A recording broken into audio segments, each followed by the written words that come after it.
You're watching ABC10 Plus This Week. Hi everyone, I'm Walt Gray, and you are watching ABC10 This Week. 5 people stabbed at the Dos Coyotes restaurant inside Thunder Valley Casino and Resort in Lincoln.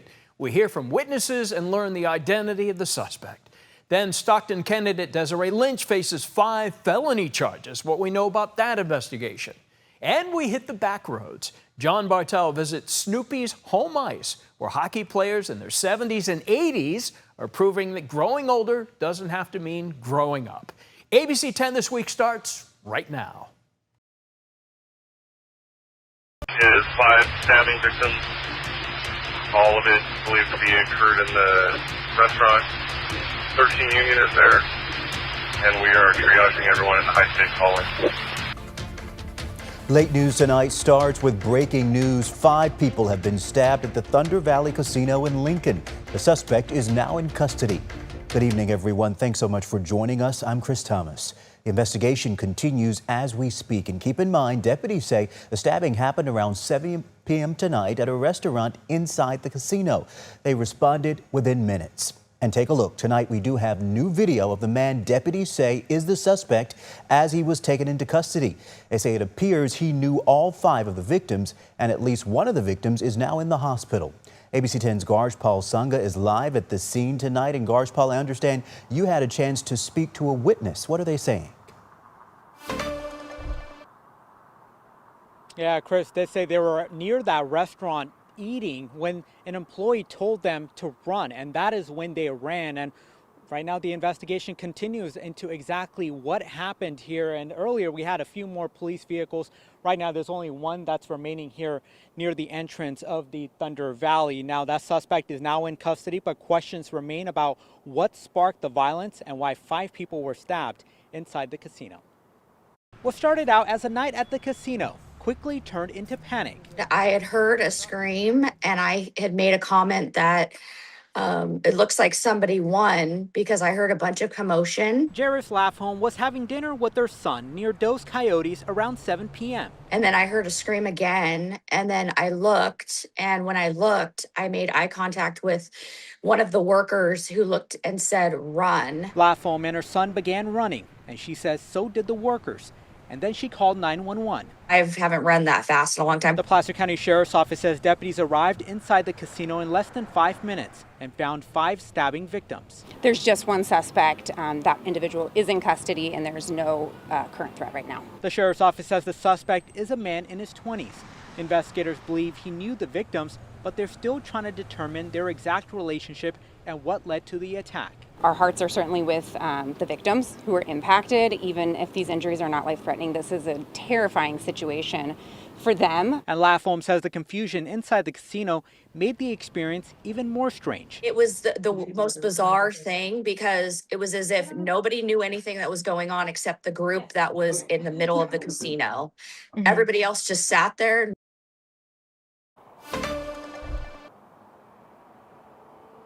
And one victim was taken to the hospital with non-life-threatening injuries, and 4 other people were treated here on scene. Now, the restaurant is closed for tonight. The casino remains open, but investigators are saying that they're going to be looking through surveillance video to try to figure out exactly what happened here and why this stabbing took place. Reporting live at Thunder Valley Casino, Garjpal Sangha, ABC 10.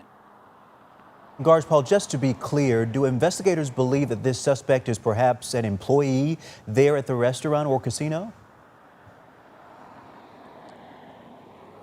Yeah, Chris, police have not told us anything when it comes to that, whether they're employees or not. The only information that we have been able to get that the people who were involved were employees is from that witness. So police is still working through their investigation. They haven't released that information, but that is coming from the witness that the employees were the ones who were involved.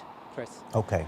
It's something we're going to be following. Stand by, Garjpal. We'll check back in shortly. And remember, to hear more about what happened tonight, you can stream the news conference and video from the scene on the free ABC 10 app. Just scan that QR code right there on your screen. The man accused of stabbing 5 people at Thunder Valley Casino last night has now been identified. Is 5 stabbing victims, all of it believed to be occurred in the restaurant. 13 Union is there, and we are triaging everyone in the high stakes hallway.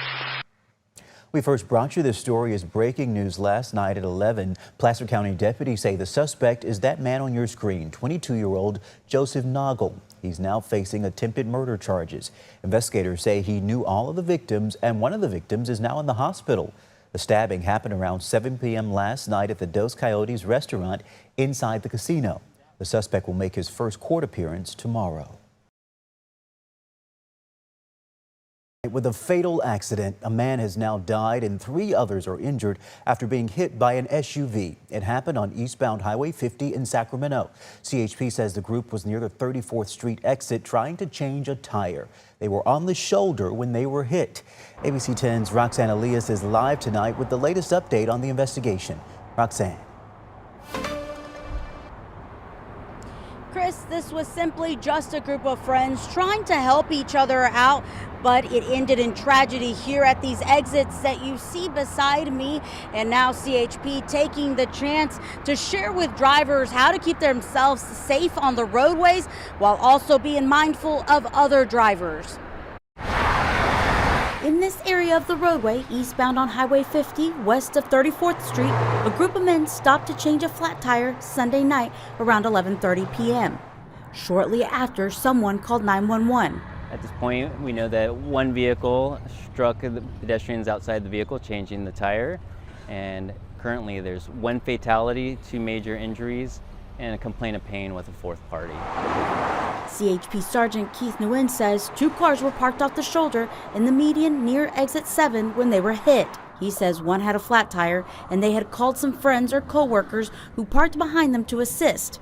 CHP says all 4 men were on the shoulder when an SUV drifted from the road and hit them. The other involved driver remained on scene, was cooperative with the investigation, and alcohol and drugs were not suspected as a factor. Currently under California's move over law, drivers must move over to an adjacent lane when safe if approaching a stationary emergency vehicle. Nguyen says although it doesn't necessarily apply to all cars, it is the safest advice to take. Anytime you see a vehicle on the shoulder or perhaps blocking a lane, the best practice is always to move to an adjacent lane away from them, give them as much space cushion as possible. And if for any reason a driver is involved in an incident on the freeway, CHP says if possible, don't stay in a traffic lane. Always make sure that you slow down and try to make your way to the right shoulder if possible. Call 911. CHP will respond. If you can make it off the freeway to the next exit, safely proceed to do so. Activate your hazard lights. Once CHP arrives, he says officers can then assess the situation. Depending on the circumstances, if we're blocking a lane of traffic, if a vehicle is completely disabled, we'll block that lane they're in, utilizing patrol vehicles, flares, and cones. On the shoulder, we activate our lights, depending if they're completely on the shoulder or partially blocking.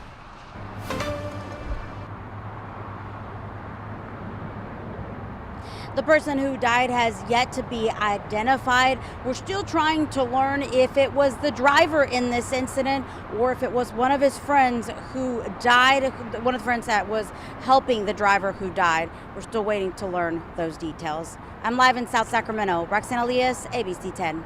Okay, Roxanne, we do thank you for the live update. Well, we now know the name of the man who was killed on Highway 50 just yesterday while helping change a flat tire. The Sacramento County Sheriff's Office, Coroner's Office, identified him as 34-year-old Dionisio Romero Flores from Rancho Cordova. CHP says the group was near 34th Street exit trying to change a tire. They were on the shoulder when they were hit by an SUV. Keep in mind, under California's move over law, drivers must safely move over to an adjacent lane if approaching a stationary emergency vehicle. We have some developing news tonight in the race for Stockton City Council. A District 5 candidate has been arrested and accused of election fraud. ABC 10's Gabriel Porras has the latest on the investigation. Prosecutors say nurse Desiree Lynch lied about her address to run for Stockton's District 5. One of those addresses was a room above Harry's Lounge on Martin Luther King in Stockton. The South Side bar closed Thursday. No answer at the door. And the other was in the Doyle Manor Apartments out on Oak Street. At that downtown apartment, no one answered the door either. or at the Lodi home where prosecutors say she was actually living. She was charged by a complaint with 5 counts, 5 felonies, 3 of which are perjury and 2 of which are election fraud. Our investigation culminated late last week, and then we were able to put the motions in place. Lynch spent just 3 hours in jail Wednesday until posting bail. She is set to be arraigned September 2nd. Investigation of this nature involves several different resources, many different witnesses. My office will not tolerate election fraud in any way, shape, or form. We're also waiting to hear back from her opponent in the race, so stay with us for updates. We start tonight with the desperate search for a missing woman. Police in Fairfield say they now believe foul play was involved in the disappearance of Chantel Brooks. She was last seen at a CVS in Fairfield a month ago. ABC 10's Roxanne Elias is there live as we speak. And Roxanne, you had a chance to speak to the family? I did, Chris, and the family says they're trying their best to stay positive as they try to locate Chantel Brooks, and they want to bring her home back safely, but they say there is an urgency now to locate her as they now know that foul play is believed to have led to her disappearance. We have a huge family, and we're all stressed out right now. Everyone's stressed out. Chantel Brooks' family and brothers are doing everything in their power to find their now 37-year-old sister missing for about a month. Fairfield police now say her disappearance involves foul play based on what detectives have learned during the investigation. Hurting right now, every day is getting harder and harder, especially from yesterday with that update. So it's killing us right now. Investigators say Brooks was last seen on surveillance camera leaving her job on Eddy Street in San Francisco on July 17th around 12:20 in the early morning. She was wearing a brown multicolored brim hat, a red zip-up sweatshirt, gray sweatpants, and brown furry boots. An hour and 25 minutes later, she was seen on camera at this CVS off East Travis Boulevard in Fairfield. She was last seen approaching her 2021 Infiniti QX50 SUV in the parking lot. There's nowhere that she would have gone without letting us know. You know what I mean? We share location. She gets upset at me if I don't talk to her within 2-3 days. You know what I mean? So it's really nowhere that she could have gone without us knowing willingly. The brothers say this was the first red flag. Her birthday was also on August 13th. Just a few days ago, they say she would have never missed it. Yeah, she was the life of the party. Everybody loved her. She loved to shop. She loved to, just make sure everybody around her was enjoying themselves and having a good time. This week, the brothers were tasked with the hard job of packing up her Fairfield apartment. And as they reflect on the joyful person their sister is, they ask their community for help in finding her. Any tip matters. Nothing is too small. Please report anything you see that you think or you heard. This could be your sister, your daughter, or your mother. This could happen to anyone.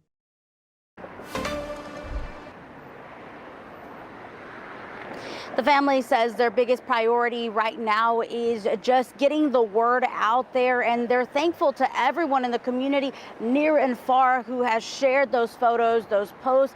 They ask people to continue to share that information on social media. The Fairfield Police Department is also asking people and urging them to share anything if they know about their whereabouts of Brooks, to share it with police. I reached out to them earlier today, but I have not heard back from them yet. I'm live in Fairfield. Roxanne Elias, ABC 10. Okay, this family certainly needs your help. If you have any information, please call police. Roxanne, thank you.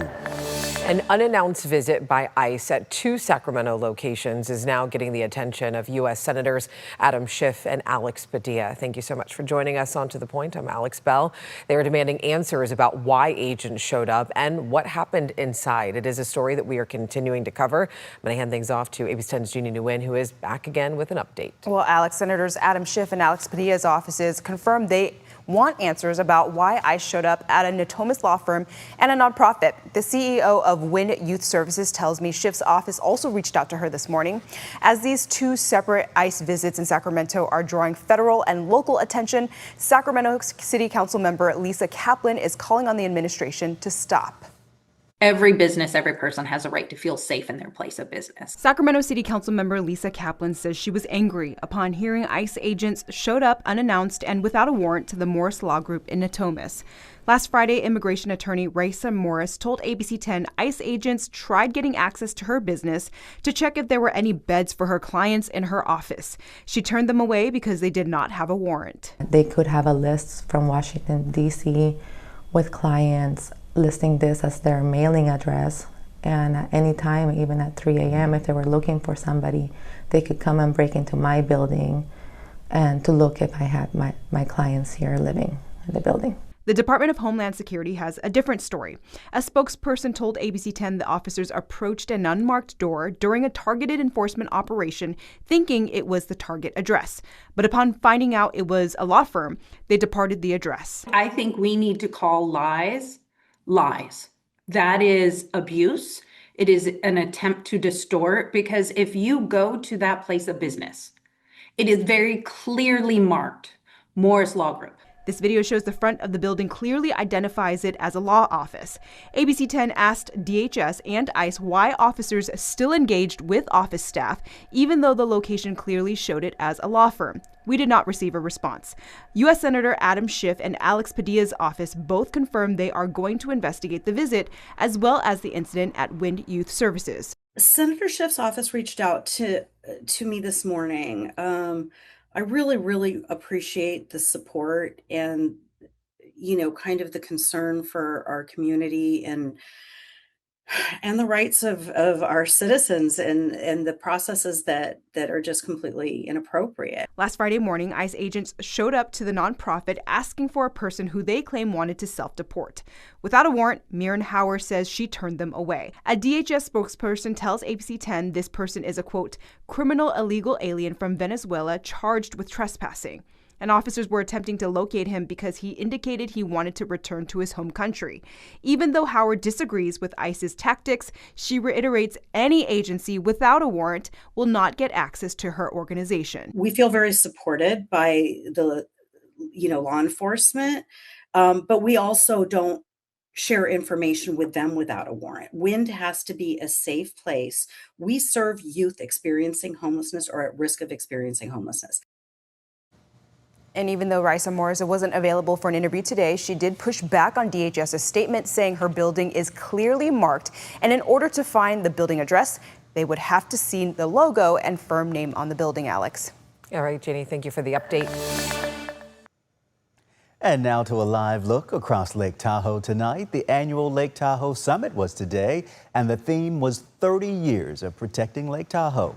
Lawmakers from both California and Nevada came to the event. ABC10's Jeannie Nguyen has more on their plans to maintain funding.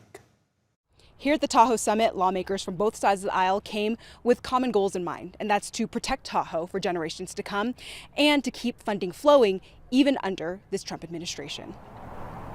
It's a view that's hard to ignore. The clear water that gives the lake its deep blue hue, the kind of clear water that still allows you to see your feet. Preserving the clear water and deep blue hue is something lawmakers from both California and Nevada can agree on, regardless of party. Protecting Lake Tahoe means protecting the entire ecosystem from its iconic waters to the native species that call it home.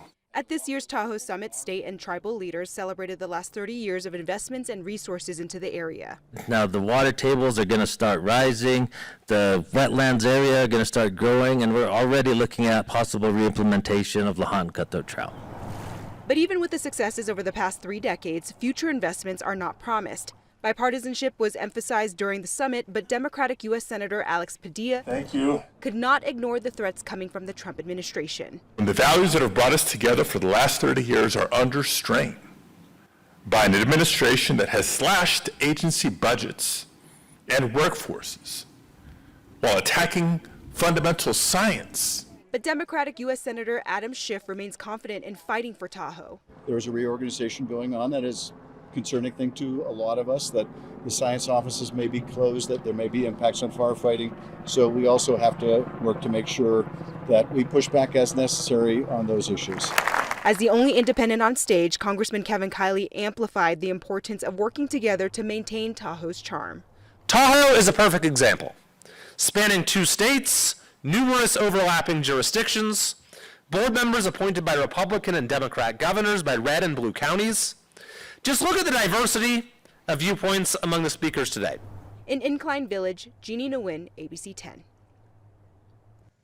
And lawmakers say they do support a bill that would allow federal funding to be used to manage public land, including wildfire prevention and forest health. Well, it was 5 years ago the Caldor fire destroyed the town of Grizzly Flats. It burned more than 200,000 acres across 3 counties, El Dorado, Alpine, and Amador County. The fire forced thousands of families to evacuate and 400 people lost their homes. Since then, the community has been trying to rebuild. And now, today, some families are getting ready to move into their brand new homes. ABC 10's Jeannie Nguyen has more from Grizzly Flats. It's been an emotional day for the Grizzly Flats community as the last 5 years have been a struggle. This home here is a chance and a sign to rebuild their lives and a look towards a brighter future. It's a celebration in Grizzly Flats, 5 years after the Caldor fire tore through this small community, destroying hundreds of homes. 2 families are now moving into brand new homes thanks to a partnership between El Dorado County and Homemade Sacramento. El Dorado County, we're so grateful for their partnership. They have eliminated a lot of red tape that typically would be part of the process. The county approved a $550,000 grant for the project, along with more than $200,000 raised by Home Aid. The rest came from donations in materials and labor from local builders. Each home is about 750 square feet and fire resistant. 12 homes will be built through the program, and in April, 6 families were granted a house. Pat Olson was one of them. Disbelief. I just don't want to cry. It's overwhelming. Now she's ready to move in, and she's giving us a tour. So welcome to our house. Of her future home. Valued. I feel like we're valued and that we're no longer forgotten. For the past 5 years, this RV was home. The new house isn't much bigger, but it's a fresh start. I've had different family members say, well, that's a small house. To somebody in a 3,000, 5,000 square foot house, it is a small house. Not to us. It's going to be a castle. A sign of better days after a very dark past. That girl, sit down. It looks exciting. It looks like hope. In Grizzly Flats, Jeannie Nguyen, ABC 10. And the nonprofit says they plan to finish 6 homes by the end of the year and another 6 by the spring of 2027.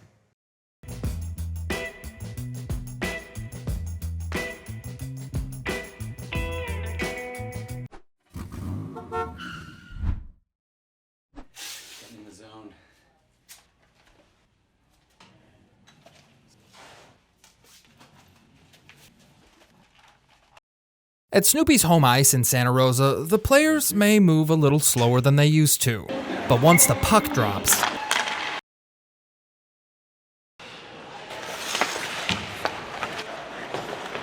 Age gets sent to the penalty box. We were kids out there. We're 70 plus. I played against some 80-year-olds, and they're out there smiling. And after the game, we're smiling because we're kids again.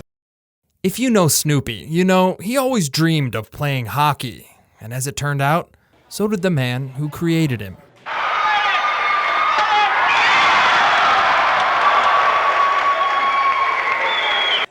Peanuts creator Charles Sparky Schultz loved hockey so much that he built his own ice arena in Santa Rosa. Redwood Empire Ice Arena opened in 1969 not as a place for professional athletes, but as a home for people who simply never wanted to stop playing. Once the game of hockey gets in your blood, there's no going back. You're either a hockey player or not. Every summer, that passion brings hundreds of players from all over to Snoopy's Senior World Hockey Tournament. It's part competition, part reunion, and this year, part history. For the first time in the tournament's 50-year history, the event included an all-women's division. 4 teams were created with players from across the U.S. and Canada. I think that Charles Schultz would be really proud of that because, again, you know, he was friends with You know, Billie Jean King, who's part of the group that started the Professional Women's Hockey League, the PWHL. Different players, different generations, but the same love for the game. And then today, I think it is a lot more about being with other people and the camaraderie. You know, you can get lifelong friendships from playing the sport. It's really a great way to sort of get connected to a community. Sorry, that's all right. On one sheet of ice, the tournament's longtime players are still chasing the puck. So many things in your life change, and this puts a little bit of stability in your life. That sense of belonging goes back to Sparky himself. Players remember him not as a world-famous cartoonist, but as a friend and a teammate who shared their rink and their love for hockey. He was just such a people person. Just so pleasant, enduring, kind. You couldn't say enough about him. Schultz didn't build a professional sports palace. He created a second home filled with colorful murals, storybook charm, and generations of local families who spent their weekends together at the rink. At Snoopy's home ice, the scoreboard keeps track of the game. But for a few hours, nobody keeps track of the age. Where does it hurt? Right there. The rib is sticking out. From Snoopy's home ice in Santa Rosa, I'm John Bartel. Hope to see you on the backroads.